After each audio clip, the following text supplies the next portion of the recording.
O quarto planeta era do homem de negócios. Estava tão ocupado que não levantou sequer a cabeça à chegada do príncipe. Vejam quando a pessoa se deixa tomar pelo dinheiro, uma pessoa que se deixa tomar pelo dinheiro por ganhar, essa pessoa não pensa outra coisa a não ser dinheiro.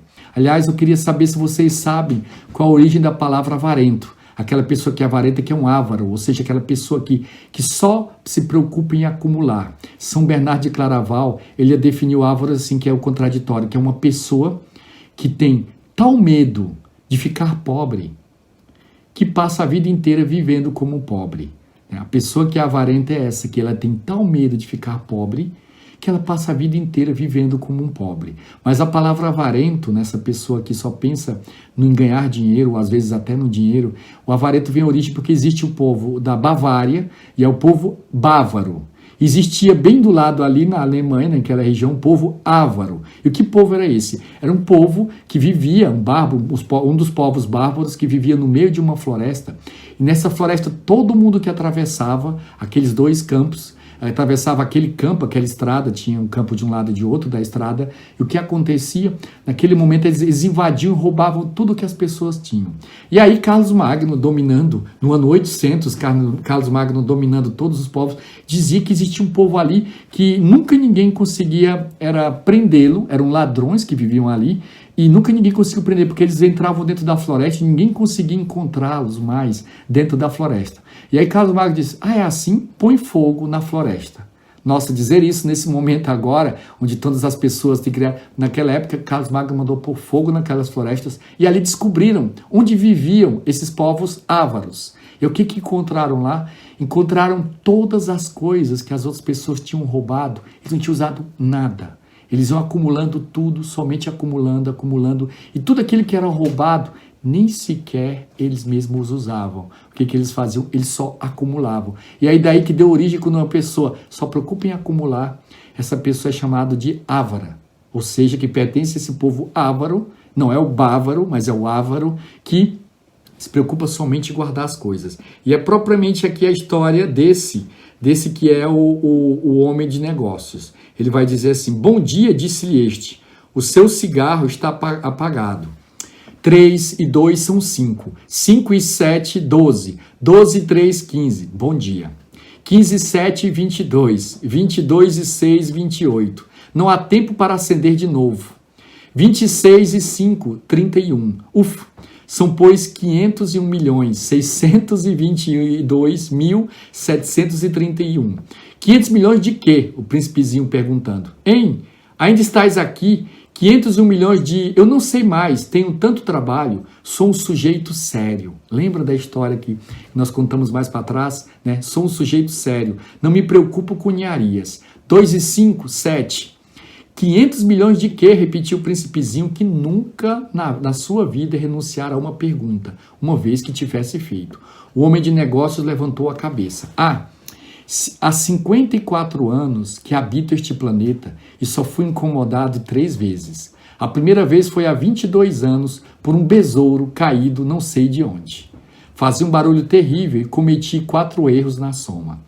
A segunda foi há 11 anos por uma crise de reumatismo, ou seja, de tal maneira ele está preocupado, né, vai dizer aqui, por falta de exercício, de tal maneira ele preocupado em acumular dinheiro que acaba depois assim morrendo de reumatismo. Ele vai dizer... Não tenho tempo para passeio, sou um sujeito sério. A terceira é esta, eu dizia, portanto, 501 milhões, e aí o pequeno príncipe, milhões de quê? Milhões de quê? O homem de negócios compreendeu que não havia esperança de paz. Milhões dessas coisinhas que se veem às vezes no céu. E moscas? Não, essas coisinhas que brilham. Abelhas? Também não, essas coisinhas douradas que fazem sonhar os ociosos. As coisinhas douradas que fazem sonhar os ociosos. Acá sou um sujeito sério, não tenho tempo para divagações. O que são essas coisinhas? São as estrelas.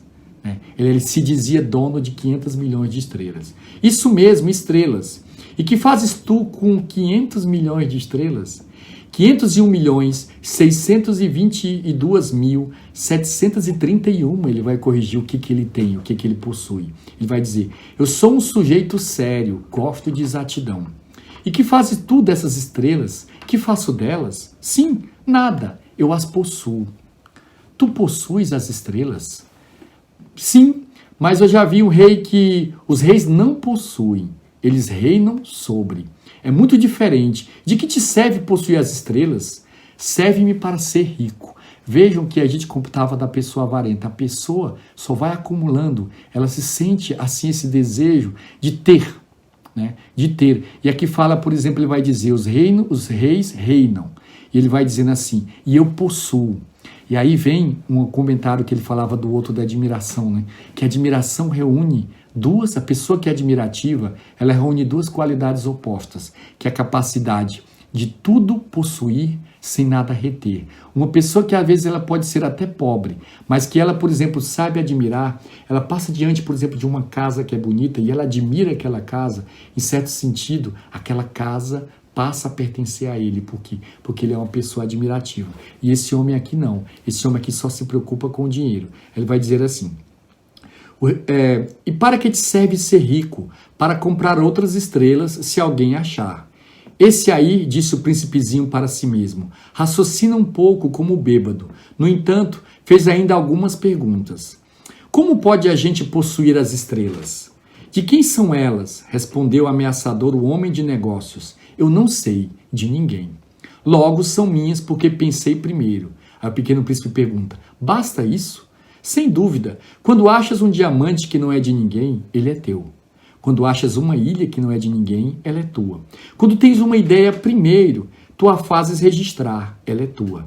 E quanto a mim, eu possuo as estrelas, pois ninguém antes de mim teve a ideia de as possuir. Isso é verdade, disse o príncipezinho. E tu o que fazes com elas? Eu as administro, eu as conto e reconto, disse o homem de negócios. É difícil, mas eu sou um homem sério.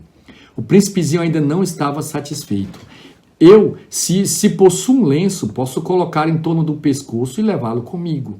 Se possuo uma flor, posso colher a flor e levá-la comigo. Mas tu não podes colher as estrelas. Ou seja, certas pessoas têm esse desejo de ter outras coisas, mas o fato, às vezes, de não utilizá-las, de não tê-las, assim, às vezes, tão próximas, faz com que esta pessoa, propriamente dita, ela não tenha nada. Porque se ela tem e está distante, o que ela vai fazer uso daquilo que ela realmente considera que tem ou considera que ela mesma possui? Ele vai dizer assim, não, mas eu posso colocá-las no banco. O que quer dizer isso? Isso quer dizer que eu escrevo num papelzinho o número das minhas estrelas. Depois tranco o papel, a chave numa gaveta. Só isto e basta. Ele vai dizer, é divertido, pensou o príncipezinho, é bastante poético, mas não é muito sério. Ele que se gabava de ser um homem sério, não é muito sério. O príncipezinho tinha ainda sobre as coisas sérias, ideias muito diversas das ideias das pessoas grandes. Eu disse, ele ainda, possuo uma flor que rego todos os dias. E veja o pequeno príncipe já recordando da flor. Possuo uma flor que rego todos os dias. Possuo 3 vulcões que revolvo toda semana, porque revolvo também o que está extinto. A gente nunca sabe. Lembra do comentário sobre os vulcões? É útil para os meus vulcões e útil para a minha flor que eu os possua. Mas tu não és útil às estrelas. Ele vai dizer assim, tu não és útil às estrelas. O homem de negócios abriu a boca, mas não achou nada a responder, e o príncipezinho se foi. As pessoas grandes são mesmo extraordinárias, repetia simplesmente no percurso da viagem. Ou seja, ele via que, por exemplo, às vezes nós mesmos temos assim tanta ganância, né? Porque a ganância é propriamente isso. É o desejo de ter tanta coisa sem a poder fazer nem sequer o usufruto delas. E às vezes essa pessoa aprende a viver, como era o próprio Pequeno Príncipe. Ele tinha uma flor, tinha 3 vulcões e era simplesmente feliz. Por quê? Porque ele poderia fazer uso de tudo aquilo. E aí a gente vai agora aproveitar justamente que tratamos aqui desse homem de negócios, desse homem de dinheiro, como o Dr. Plínio agora, já estamos chegando ao fim, como o Dr. Plínio agora vai apresentar para todos justamente o que? Ele vai apresentar aqui como os tipos, né? As 4 pistas enganadoras para conquistar a felicidade. Ele vai dizer o seguinte: um homem qualquer murmura para os seus botões. Teria sido um azarado, um errado, um fracassado se não for feliz. Para muitos, viver uma vida feliz é respirar contentamento. Quanto mais, melhor. Homem bem-sucedido na vida, o que alcança esse contentamento. E quanto mais distante esteja desta meta, menos feliz. O candidato a homem feliz fica, então, tentando adivinhar quais são as qualidades requeridas para adquirir o que tanto deseja. Evidentemente, pensa, são aquelas pelas quais se vence na vida. Olha aqui a história desses planetas. Pois o santo, ou seja, o homem perfeito, santo entre aspas, o homem perfeito da era moderna, é aquele que vence na vida. O que não faz essa escolha é o torto, é o errado. Há 4 tipos de vencedores, entre aspas, que estariam de acordo com esse figurino. Primeiro é o homem que sabe. Vai aparecer ele daqui a pouco na história. Depois é o homem que pode. Depois é o homem que faz. E depois é o homem que tem. Esse que nós estamos tratando agora é justamente o homem que tem. Tudo dependendo das inclinações, das capacidades, das preferências, das circunstâncias concretas de vida de cada um. O homem que sabe. Quem é o homem que sabe? É aquele que é o professor, o letrado, o cientista, o pesquisador, o filósofo, etc. Esse é o homem que sabe. Né? Depois vem um outro tipo de homem que eles apresentam como sendo aquele que é feliz. É o homem que pode. É o político, é o líder. Vejam que o homem lá em cima que apareceu, que é o homem que mandava, é o líder. E o terceiro tipo de homem é o homem que faz. É o empresário, é o construtor, é o organizador. Veja como é que o Dr. Plínio está tratando a mesma coisa do que é tratado ali propriamente dos planetas. Depois vai dizer, o outro tipo de homem é o homem que tem. É o rico, o milionário, o banqueiro. É este que nós estamos tratando agora. Ele vai dizer, eis aí as 4 pistas para a conquista da vitória. Embalado por um desses 4 mitos, o candidato a homem feliz, na idade das ilusões, se lança na luta pela vida. Os modelos que apresentaram para cada um de nós está seguindo aqui um desses modelos. Cada um de nós tem um homem deste planeta que nós seguimos. Ele vai dizer, ele vai conquistar a felicidade, ninguém se iluda. E ele vai tratar agora a respeito do homem que tem, que é justamente esse do dinheiro. Talvez se possa dizer que o mito do homem que tem é hoje em dia o mais possante, pois muitos imaginam que tendo bastante dinheiro, estaria aberta a possibilidade de transitar todas as estradas satisfatórias da vida. Assim sendo, fazem da posse da pecúnia sua grande preocupação. O dinheiro passa a ser o tema que mais lhe agrada, que mais os atrai, que mais os interessa, colocam toda a felicidade na esperança de que nunca ficarão pobres e, pelo contrário, tornar-se-ão cada vez mais ricos, portanto, cada vez mais felizes. Felizes? A esse propósito vale a pena lembrar, entre muitos outros, o caso de Cristina Onassis. E ele vai descrever aqui a respeito de Cristina Onassis, que é esta filha do homem possivelmente mais rico do mundo em sua época. Cristina, segundo o jornalista do Le Monde, dizia, poder-se-ia dizer que nasceu com uma colher de ouro na boca. Basta dizer que suas bonecas eram vestidas pelo famoso estilista Christian Dior. Imagina uma criança que tem bonecas, que as bonecas eram vestidas por um estilista. O pai vivia à espreita dos caprichos que iam nascer em sua cabeça, de maneira que antes mesmo dela dizer, papai, quero tal coisa, já o tinha obtido com perfeição. Eis o sonho dourado das multidões. Milhões e milhões aspiram ardorosamente à situação que Cristina Onassis teve já ao nascer. Mas o jornalista escreve, veja agora o que o jornalista vai descrever depois que a Cristina Onassis se suicidou.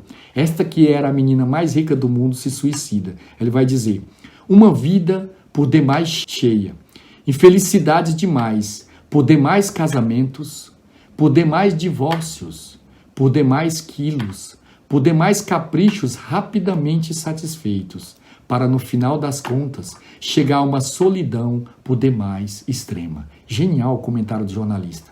Ela tomava drogas e se tentava fugir para o sonho, era porque tudo o que tinha não lhe bastava. E assim, ela tomou a overdose fatal aos 37 anos. Concluiu o jornalista.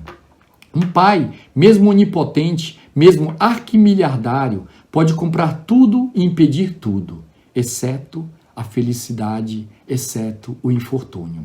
Na realidade, a preocupação financeira tem de ser colateral, sob pena de se amar mais o que se devia amar menos, e se amar menos o que se devia amar mais. O resultado é o infortúnio. O homem que tem não é feliz automaticamente apenas por ter, né? E aí vem agora, ele vai rapidamente tratar dos outros e com isso nós vamos encerrar. O homem que sabe. Ao lado dele coloca-se o homem que sabe. Sem dúvida, saber é mais elevado do que ter. Mas apenas saber satisfaz. Por exemplo, Pico della Mirandola, que viveu no ano 1463 ao ano de 1494, um verdadeiro Onassis da erudição, na era da Renascença. Dele se dizia espirituosamente que conhecia todas as coisas cognoscíveis, e algumas mais. Seria por acaso disso feliz? Por quê? Porque é o homem que conhece. Depois vem o homem que faz.